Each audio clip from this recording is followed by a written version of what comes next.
بسم الله الرحمن الرحیم و بهی نستعین. اذهب الی فرعون انه طغی. به سوی فرعون برو زیرا او در برابر خدا سرکشی کرده است.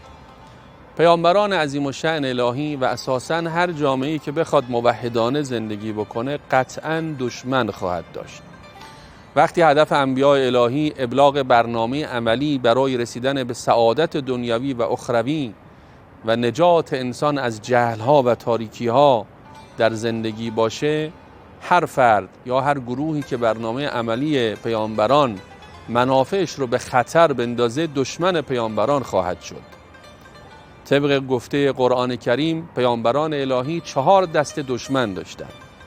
دسته اول طاغوت و حکام مستبد هستند.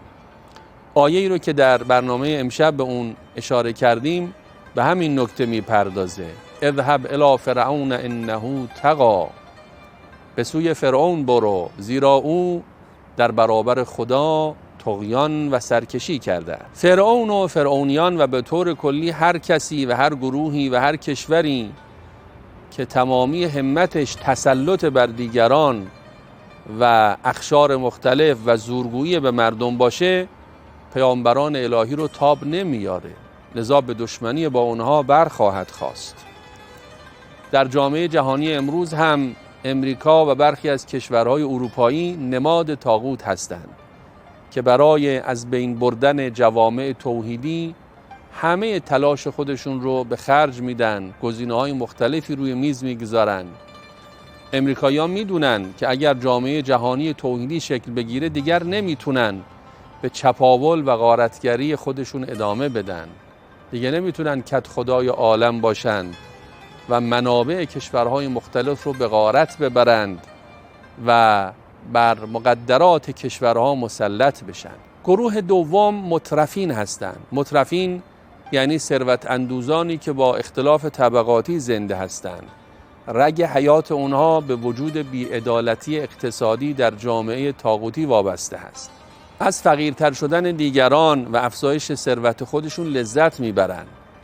کسانی که میخوان به هر روشی و به هر طریقی، حتی روشهای حرام و خلاف انسانیت، به پول برسند.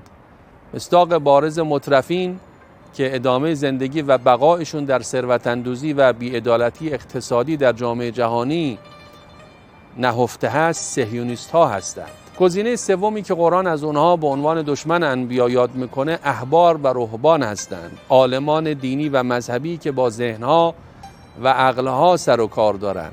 از مصادیق بارز امروزی اونها نظامهای وهابیت و بهاییت هستند. گروههایی مثل داعش رو پدید آوردند که با مسلمانها بجنگند. انگلیسی ها برای اینکه با اسلام دشمنی و مبارزه بکنن 2 فرقه وهابیت در اهل سنت و بهاییت رو در شیعه پایه‌گذاری کردند تا از راه دین اسلام رو نابود بکنن.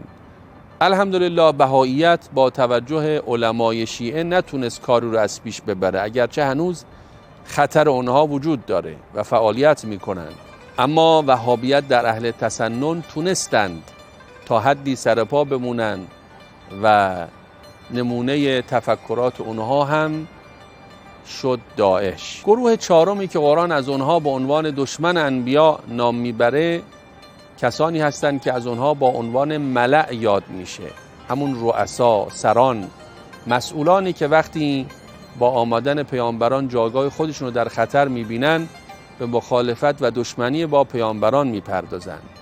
نمونه امروزی ملأ همان مقام مسئول فلان اداره است یا فلان مرکز مدیریت شهری است یا فلان بانک یا فلان نهاد و فلان دستگاه حاکمیتی است که از میز قدرت خودش برای رسیدن به ثروت و قدرت بیشتر برای خودش و اطرافیانش سوء استفاده میکنه و اگر کسی بخواد با او مقابله بکنه حتما به دشمنی با او خواهد پرداخت.